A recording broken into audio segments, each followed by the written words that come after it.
예, 안녕하십니까. 오늘은 2021년 7월 20 첫 번째 날입니다. 어저께 이어서 우리 공부합시다. 누가복음 10장 어저께 끝났죠. 11장 1절서부터 4절까지인데요. 아마 오늘까지 공부하게 되면 제가 내일서부터 아마 여행을 좀 해야 될 것 같습니다.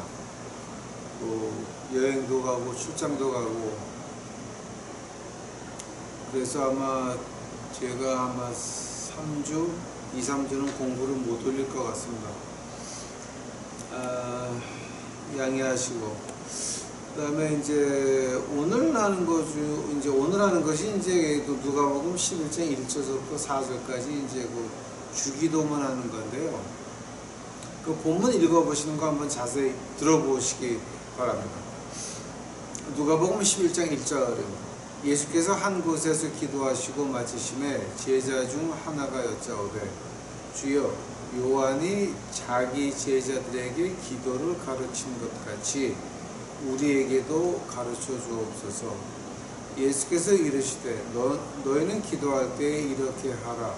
아버지여, 이름이 거룩히 여김을 받으시오며 나라의 임하옵시며 우리에게 날마다 일용할 양식을 주옵시고 우리가 우리에게 죄 지은 모든 사람을 용서하오니 우리 죄도 사하여 주옵시고 우리를 시험에 들게 하지 마옵소서 하라. 아멘. 기도하시겠습니다. 사랑해 주님 감사합니다. 이제 오늘 저희들 이 수요일날 이렇게 공부하게 없으니 감사합니다. 그리고 앞으로 벌어지는 모든 일들, 여행도 다녀야 되고 또 출장도 가야 되고 하는 이 모든 것을 하나님께서 역사해 주시옵시고, 하나님이여, 주의 나라가 이 땅에 임하는데 제 인생에 쓸모가 있사오면 사용하여 주옵시기만을 간절히 바라옵고 이제 원합니다. 이 시간에 우리 유탭 식구들에게 같이 해 주옵시고 주님이 가르치신 기도 진정으로 이해할 수 있도록 하여 주시옵소서. 이 모든 말씀 우리 구주 예수 그리스도의 이름 받들어 주 앞에 간절히 기도하였사옵나이다.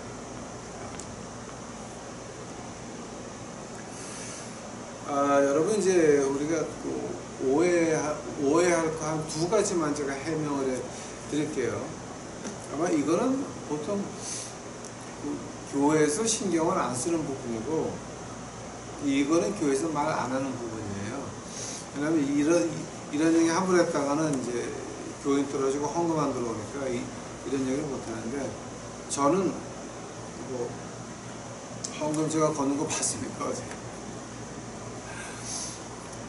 이제 첫 번째, 이제 오해 중에 이제 오해 두 개가 있는데, 이제 첫 번째가 뭐냐?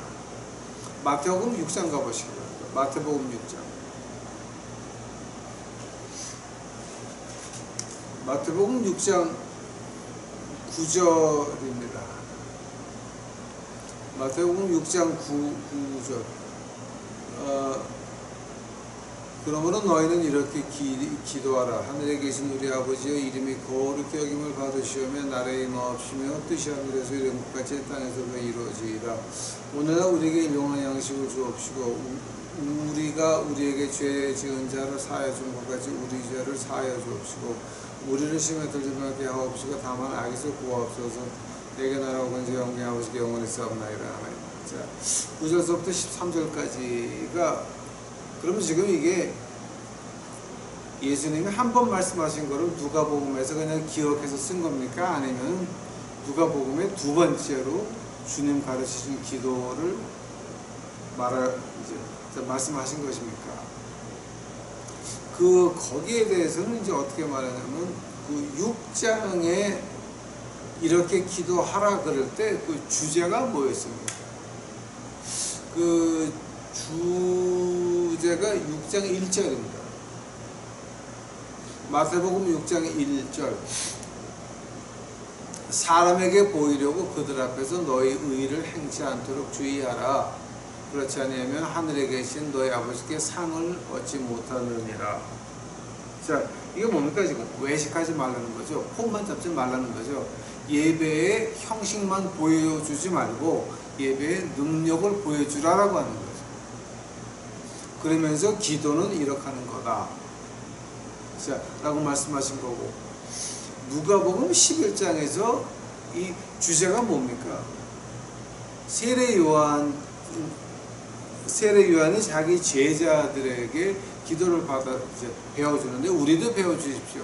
그럼 이거는 주제가 다른 겁니다. 마태복음 6장은 외식하지 말자, 외식하지 말아라. 즉 예배의 모습만 보여주지 말고 예배에 하나님 예배의 능력을 보여줘라. 그러면서 그렇게 기도하라라고 하신 거고, 누가복음 11장에서는 세례 요한이 제자들한테 기도를 가르쳐 주는데 그럼 우리도 배워주십시오. 그 마태복음 6장에 나오는 말은 누가복음 11장보다 한 20개월 앞서서 말씀하신 겁니다. 그러니까 정확한 날짜는 계산이 안 되겠지만 대략 흐름을 보면은 한 20개월 전에 마태복음 6장 말씀하시고 11장, 그 다음에 누가복음 11장에 그 제자들이 와서 아니 세례 요한도 배워주는데 우리도 기도하는 걸 좀 배워주십시오 하니까 그때 주기도문을 배워주십니다. 그래서 이 두 가지 그 기도의 내용이 다르지가 않습니다. 근데 의미는 다르고, 의미는 의미는 다른 것이죠. 외식을 하지 말아라. 그 대신에 이렇게 기도해라. 그 뜻은 그 의미는 다르죠. 근데 기도의 내용은 마찬가지죠. 자, 그러니까 이걸 갖다가 지금 여러분이 보는 그 유튜브의 재생 목록이 기도 그리고 누가 10장서부터 18장까지인데 그 기도 부분에 가서 10번서부터 15번까지 5시간밖에 안 돼요. 5시간, 6시간밖에 안 돼요.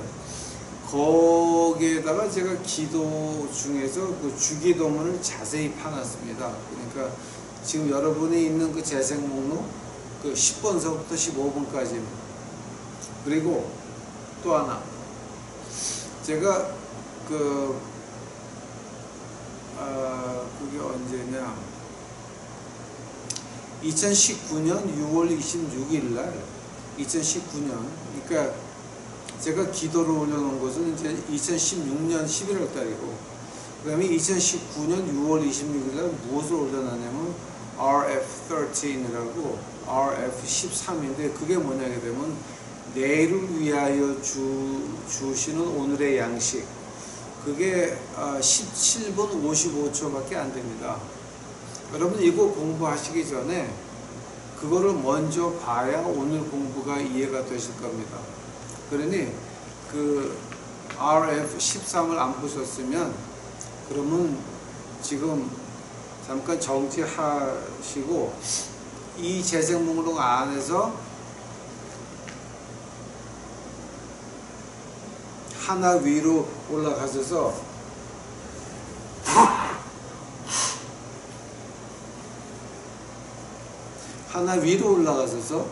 그 보고 그 다음에 이 공부를 보시면 이해가 많이 되실 겁니다.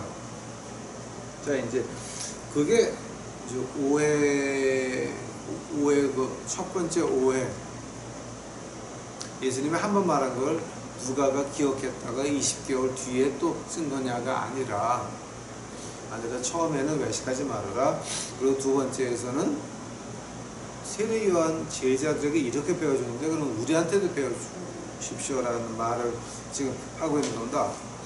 여기서 본다면 지금 뭐가 있냐면요, 보세요. 세례 요한이 그럼 자기 제자들에게 어떤 기도를 배워줬길래 예수님이 주기도문을 한 번 더 말씀하십니까? 그게 중요한 거죠. 그죠?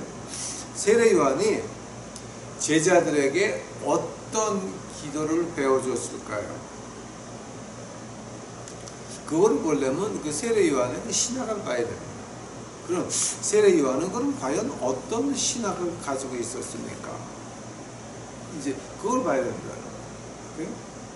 자, 그러니까 주기도문 내용은 제가 그 재생 목록 기도하고 누가복음 10장서부터 18장까지 그 재생 목록 중에서 10번서부터 15번까지 주기도문 보시고 그 다음에 RF 13을 먼저 보셔야 됩니다.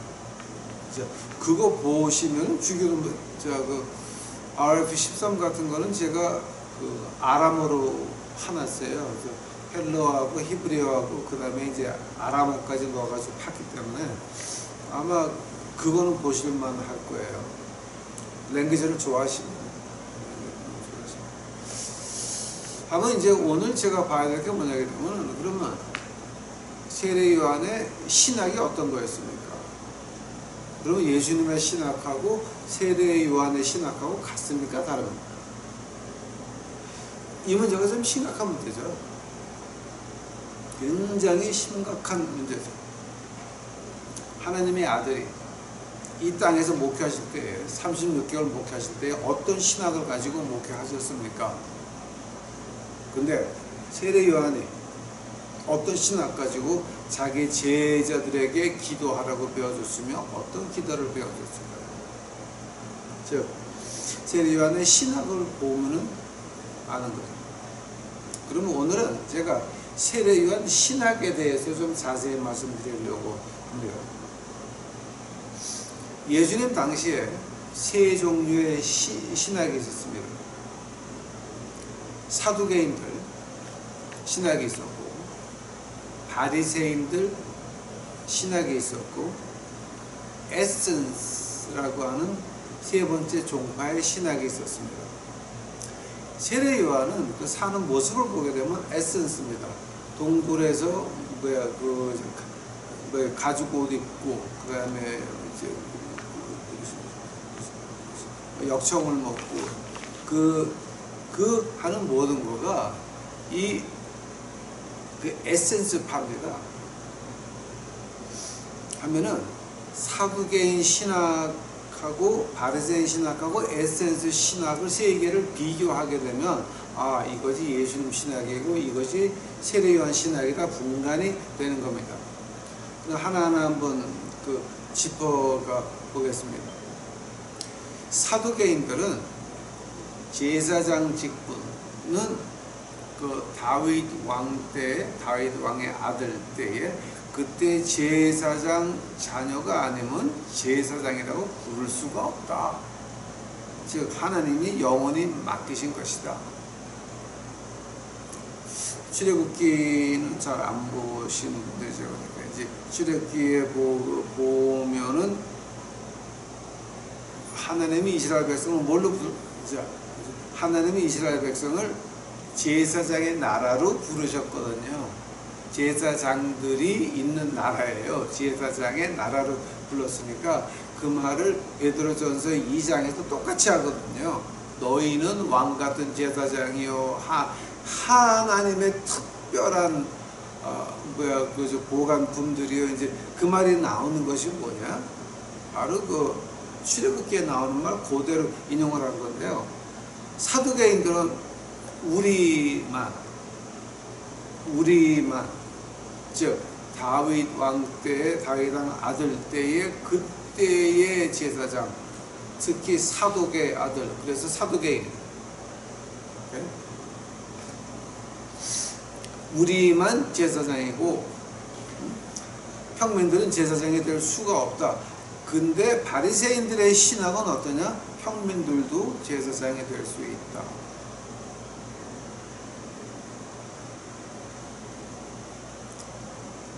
에센스는 어떻습니까? 신경을 안 썼어요. 제사장 필요 없다라는 파였어요. 왜냐하면 두 번째 부분 알아요. 그러면 자, 백성들의 하나님의 말씀을 가지고 백성들을 지도하는 그 권한, authority. 그 지도하는 권한은 누가 가지고 있냐? 제사장이 가지고 있다라고 하는 것이 이제 사두개인들이 제사장만이 백성들을 인도할 수 있다. 바리새인들은 어땠습니까? 평민이라도 하나님의 지혜를 얻어서 하나님의 말씀의 제자가 되면 평민을, 백성들을 이끌 수가 있다라고 하는 겁니다. 그러면 이 에센스는 뭐였습니까? 의행을 행하는 사람만이 선생이 될 수가 있다. Teacher of righteousness. 의행을 하는 사람만이, 즉 동굴에서 살아야 되고 가죽옷을 입어야 되고 뭘 먹어야 되고 복잡하다. 즉 세상을 버리지 않으면, 의롭게 안 살면 안 된다는 거죠. 다만 종교 생활은, 사두개인들은 종교 생활을 어떻게 봤습니까? 사두개인들의 평민들은 아예 인간 취급도 안 했어요. 제사장들이 하는 그것, 그러니까 한 달에 한 번, 그 다음에 아침 저녁 세마포 옷을 빨아입어 가지고 얘들이 있고 양 한 마리 태우고 하는 그런 형식에다가 아주 많은 강조를 했고, 평민들은 신경도 안 썼어요. 바리새인들은 어떻습니까? 우리가 제사장같이 행동을 해야 된다. 그래서 제사장이 받는 그 법, 즉 제사장은 이렇게 행동해야 된다를 갖다가 우리 지혜의 아들들도, 우리 같은 평민들도 백성을 인도하려면 그렇게 해야 된다라고 하는 거예요. 반면에 그 에센스는 어떻습니까? 세례 요한이 있는 바에서는 어떻게 했느냐? 그냥 성령님이 이끄시는 대로,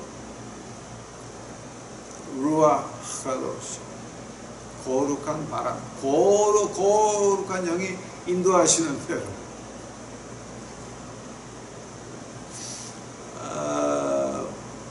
그다음에 이제 네 번째로, 그러면 그 구약을 헬라어로 바꿨잖아요.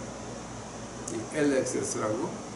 이제 유대 땅을 통발해서 이렇게 관리하는 사람이 유대인들의 마음을 사느라고 헬라어 구약을, 히브리어 구약을 헬라어로 바꿔놨거든요. 왜냐하면 그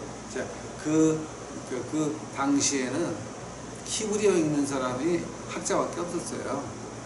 헬라 말을 했고 아람어를 했어요. 특히 갈릴리 북쪽에서는 아람어 종류가 틀려요. 또 그거는 아마, 그래서 제가 RF 13에다가 갈릴리 지방에서 쓰이던 아람어로 그거를 제가 주기도문을 풀어놨기 때문에 그건 아마 보실만 할 거예요. 그러니까 사두개인들은 이 헬라 문화가 들어오는 거에 대해서 찬성을 했어요. 왜냐면 메카비 왕조에서 자기네들을 돌봐줬거든요. 제사장으로 인정을 했고, 그러니까 헬라 문화에 대해서 굉장히 친근하게 대하는데, 바리새인들은 이거는 버려야 되고 이거는 잡아야 되고 이렇게 분간을 해가지고, 이렇게 사과를 몇 개로 나누듯이 칼로 몇 토막 내가지고 요거는 받으면 안 되고 요거는 받고, 이제 그랬던 게 바리새인들이에요. 하면은 세례 요한이 때 에센스는 어떻습니까? 헬라 문화는 못된 것이다. 다 버렸습니다. 다 버렸어요. 그리고 이제 자유의지 있죠. 사두개인들은 어떻게 말하냐? 우리는 자유의지가 있다. 완전히 있다.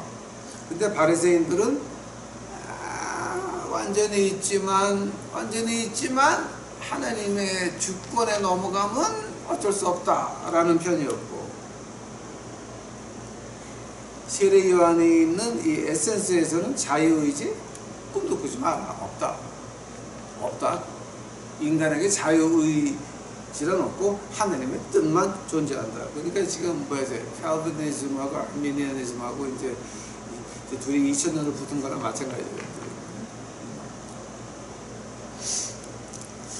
그리고 이제 죽은 다음에 사후의 세계에 대해서는 바리새인들은 부활한다.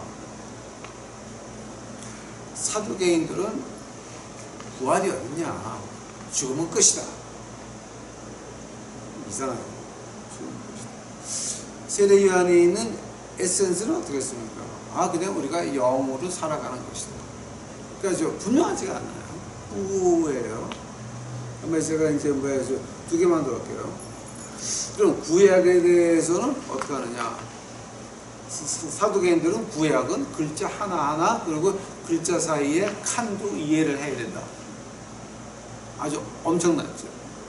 그러니까 글자와 글자 사이에 빈 칸도 이해를 해야 된다. 그건 좀 할 말이 없죠.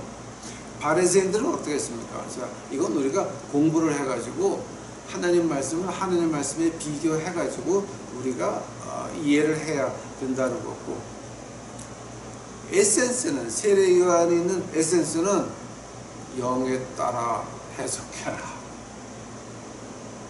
영해를 말했어요.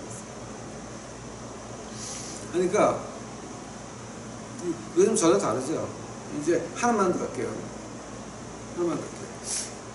구전, 장로들의 구전으로 내려오는 거에 대해서는 사두개인들은 구전이 어딨냐, 나오지 마. 근데 바리새인들은 구전이나 토라나 마찬가지다. 장로들의 입으로 내려오는 구전이나 탄낙과 이게 같은 거다. 자, 한번 세례 요한에 있던 그 에센스는 뭐라 그랬습니까? 그것도 영에 따라서 해석해라.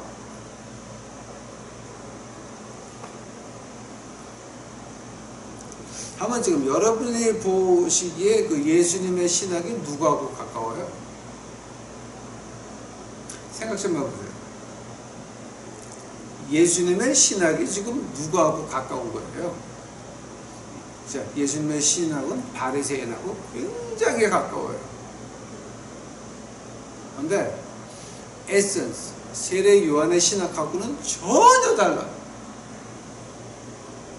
다른 게 한두 가지가 아니에요. 굉장히 달라요. 또 이제 여기서 재밌는 거 하나 제가 이제 말씀드릴게요.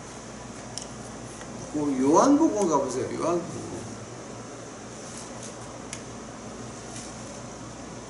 요한복음 1장 가보세요.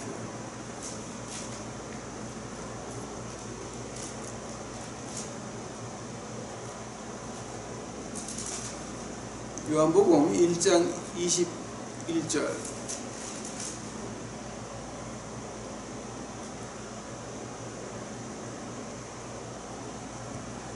요한복음 1장 21절. 제가 19절서부터 읽을게요.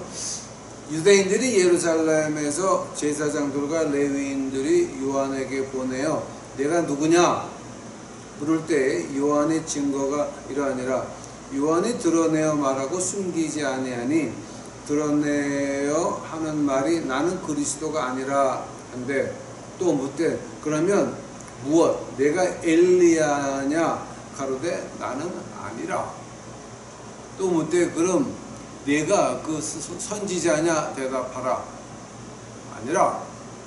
또 말하되 누가 우리를 보낸 이들에게 대답하게 하라. 너는 내게 대하여 무엇이라 하느냐. 가로되 나는 선지자 이사야의 말과 같이 주의 길을 곧게 하라고 광야에서 외치는 자의 소리로다 하니라. 저희는 바리새인들에게서 보낸 자라. 25절. 또 물어 가로되 내가 만일 그리스도가 아니요 엘리야도 아니요 그 선지자도 아닐진데 어찌하여 세례를 주느냐.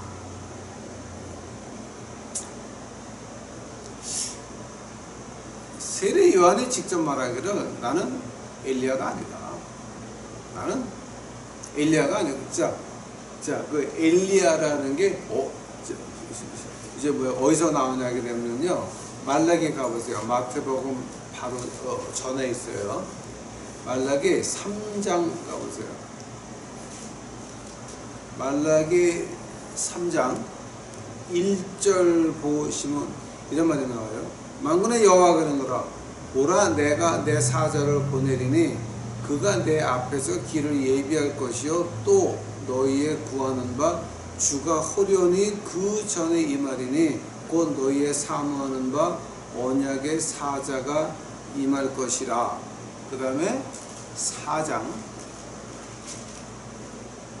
말라기 4장 가보세요. 5절 가보세요.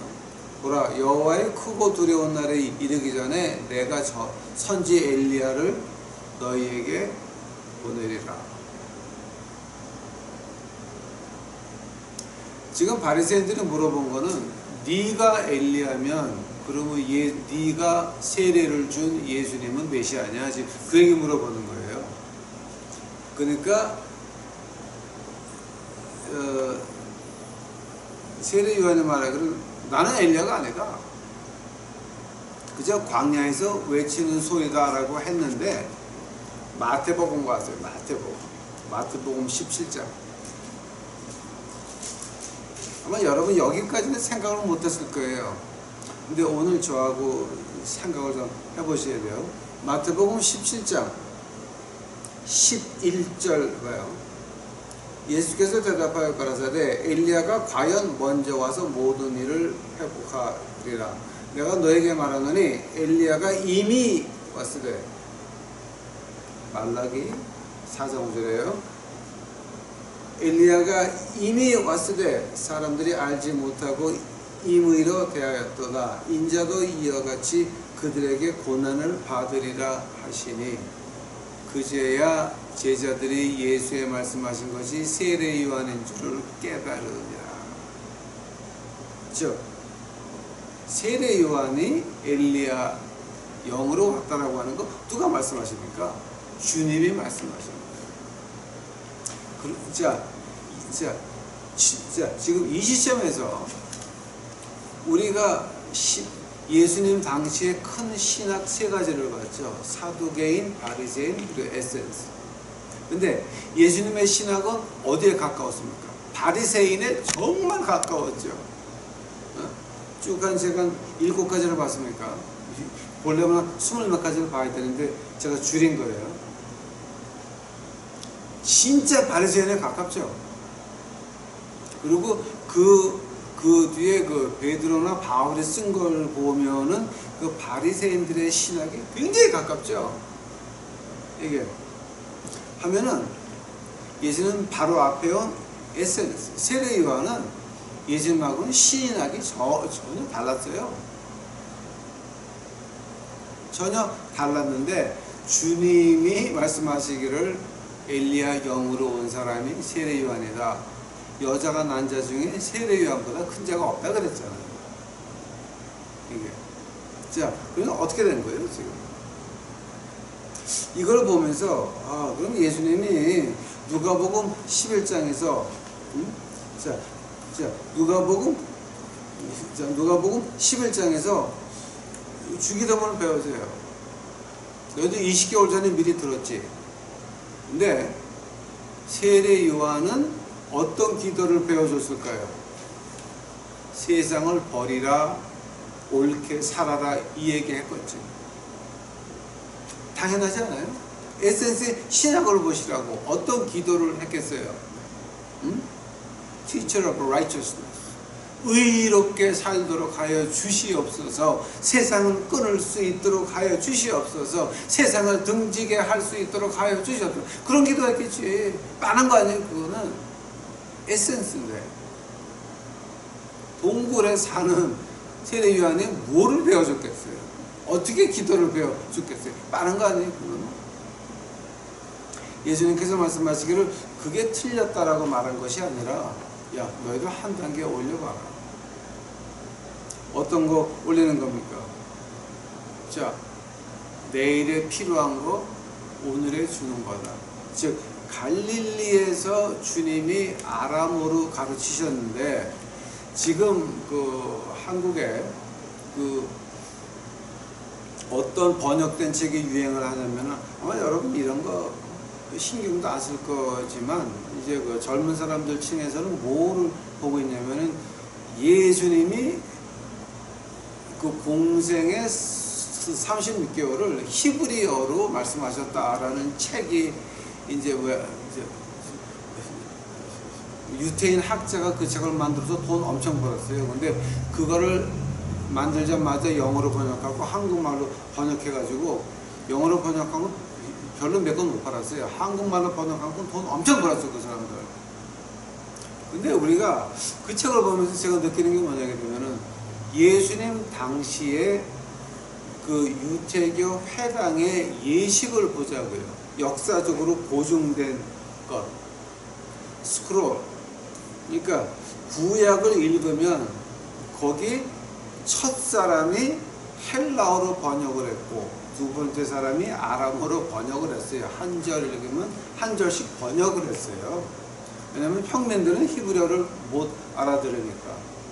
만약에 갈릴리 지방에서 예수님이 히브리어로 했다 그러게 되면 더 큰 기적이 뭐냐면은 그 히브리어를 모르는 그 수많은 평민들이 그걸 어떻게 알아들었다라고 하는 거예요. 히브리 말. 히브리 성경도 못 알아듣는데 예수님이 히브리 말 가지고 이 구약을 해석하면서 하는 걸 그 평민들이 알아들었단 말이에요. 그러니까 그건 조금 좀 생각을 해봐야 되는 것 중에 하나죠. 그리고 아람어라고 하는 것이 지방마다 뜻이 조금씩 바뀌어요. 그래서 제가 이제 그 RF 그 13에다가 갈릴리 지방에서 쓰던 아람어로 제가 풀어놨어요. 그래서 그건 여러분은 좀 보셔야 돼요. 즉 세례 요한이 배워준 기도는 어디에 중점가 있냐면은 내가 거룩하게 살아야 된다. 세상을 버려야 된다. 즉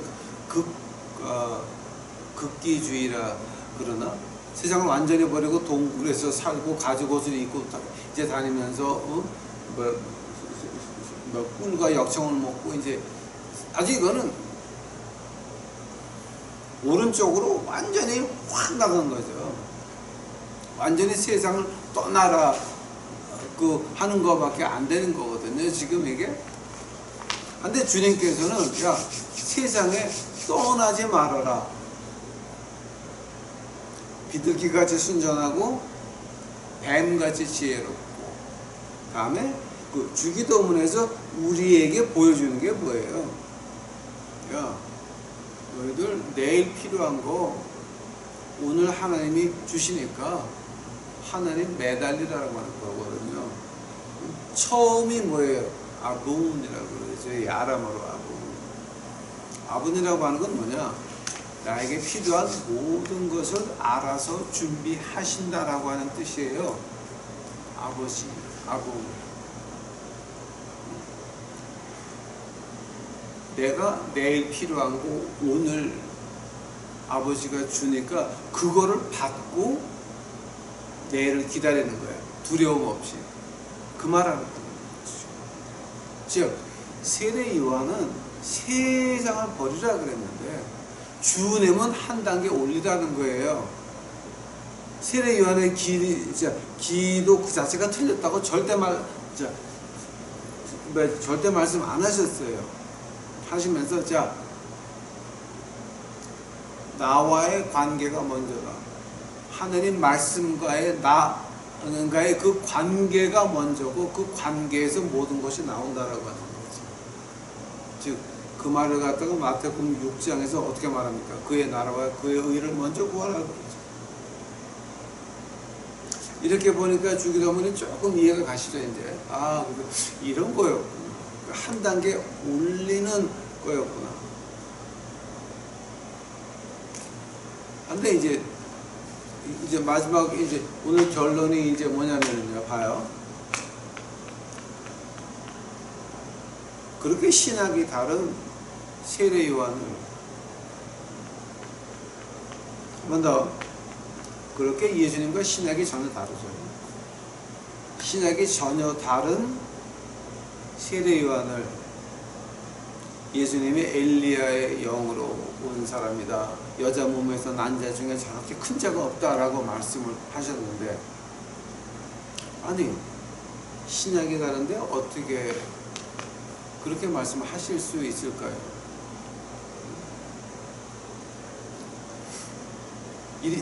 이렇게 보셔야 돼요. 그 다른 신학 가운데서 예수님과 세례 요한의 공통적인 신학은 뭐였어요? 그거를 보시면 돼요. 공통점. 세례 요한과 예수님의 신학의 공통점이 뭔지 아세요? 마태복음 가보세요. 마태복음. 거기 이제 그 세례 요한의 신학과 예수님의 신학의 공통점이 나와요.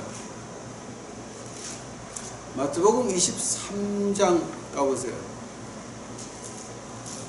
마태복음 23장을 가시게 되면은, 화 있을진저 바리새인들아, 7번이 나와요.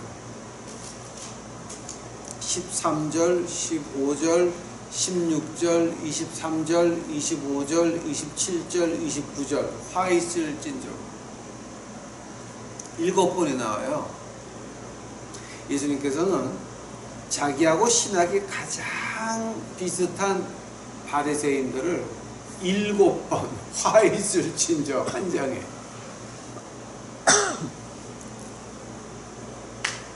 세례 요한은 그 바리새인들을 뭐라 그랬어요? 독사의 자식들아, 너희가 하나님의 진노를 피할 것 같으냐? 언제 그랬어요? 바리새인들은 혹시 혹시 세례 요한이 맞으면, 그래서 요단강에 세례받으러 왔잖아요. 그 세례받으러 오는 그 바리새인들을 향해서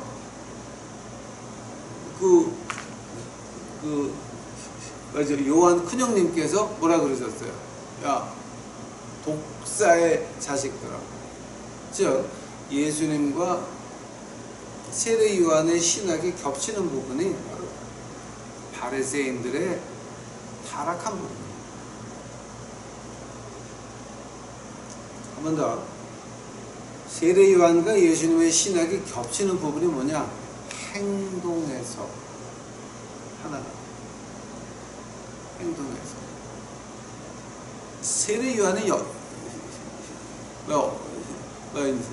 어디까지 가냐면은요, 세례 요한이 제자들을 주님한테 보내가지고 이런 질문을 해요. 이제 내가 곧 헤롯 왕한테 죽을 건데, 당신이 내가 죽어야 될 진짜 당신이 메시아냐? 라는 질문을 물어봐요. 거기까지 가요. 거기까지.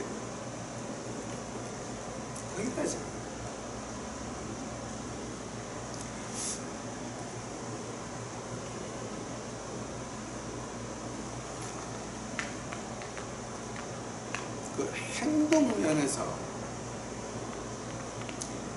세례 요한이 바랐던 건 뭐예요?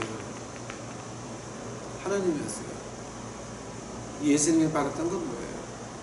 하나님이었어요.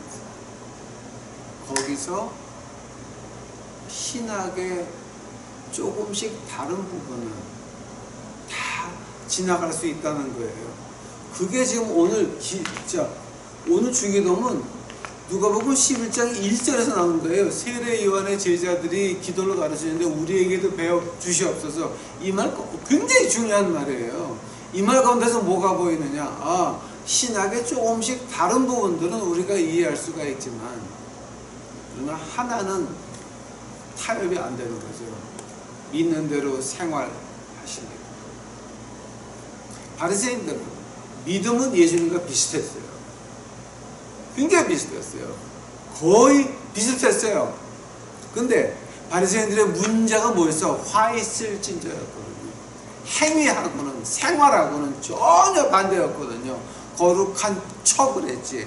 그 말을 갖다가 우리 디모데 후서에서 뭐라 그럽니까? 디모데 후서 한번 가보세요. 디모데 후서 세 번째 장 5절이에요. 디모데 후서 3장 5절. 경건의 모양은 있으나 경건의 능력은 부인하는 자니 이 같은 자들에게서 내가 돌아서라 하면은 경건의 능력은 뭐였어요? 사람들이 자기를 사랑하며 즉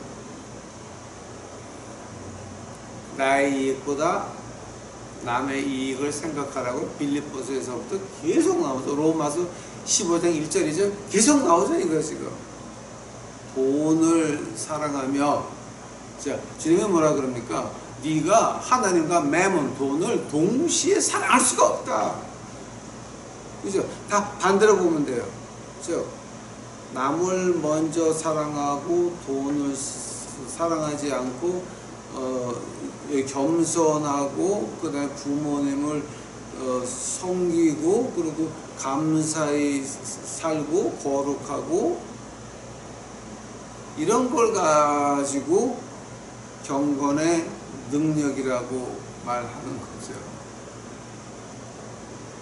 하면 경건의 모양과 경건의 능력이 바로 여기서 나온다는 거예요.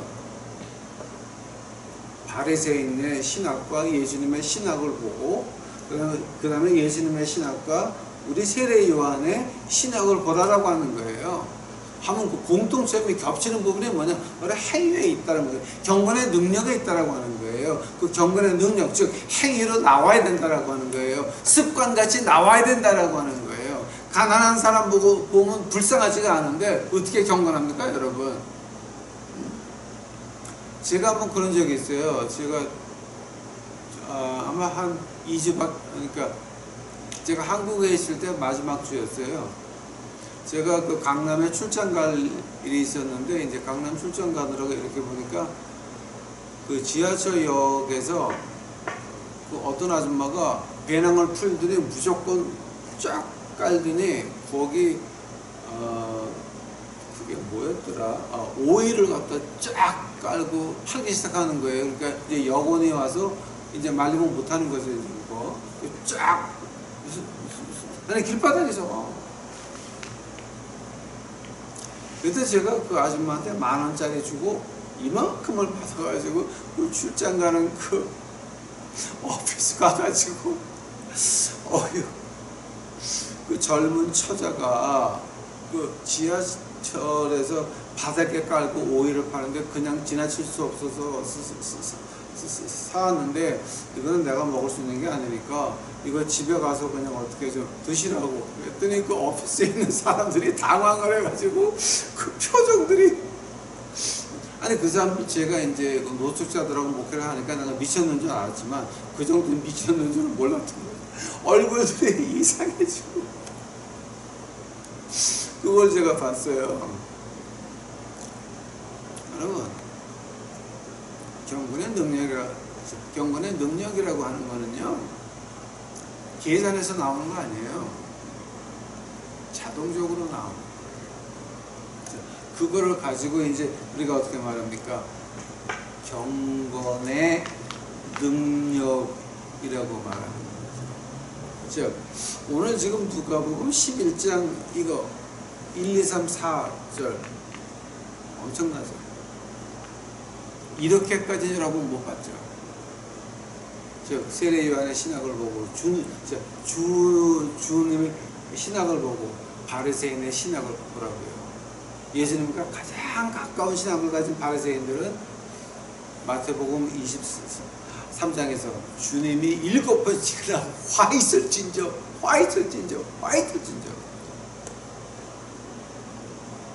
세례 요한은 어떻게 말합니까? 여자 몸에서 난 자 중에 저렇게 큰 자가 없다.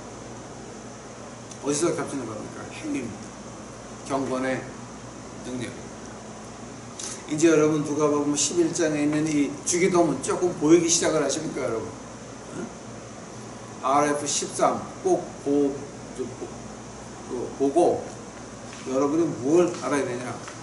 내일 필요한 거 오늘 하나님이 주시는데 여러분 그거 내일까지 지키고 가지고 계실 거예요? 아니면 다 낭비할 거예요? 여러분 몫이에요. 같이 기도합시다. 예수님 감사합니다. 이제 오늘 저희가 이렇게 공부할 수 있는 기회를 주옵시고 이 재미있는 하나님의 말씀을 주옵시니 감사합니다. 저는 재미있는데 남들은 모르겠습니다. 그러나 이거 듣는 사람들 재미있게 만들어 주옵시고 그들이 하나님의 말씀에 끌려 들어갈 수 있도록 하옵시고 여기서 주 예수 그리스도의 경건의 능력을 붙잡는 우리 급식구들 만들어 주시옵소서. 이 모든 말씀 우리 구주 예수 그리스도의 이름 받들어 주 앞에 간절히 기도하였사옵나이다.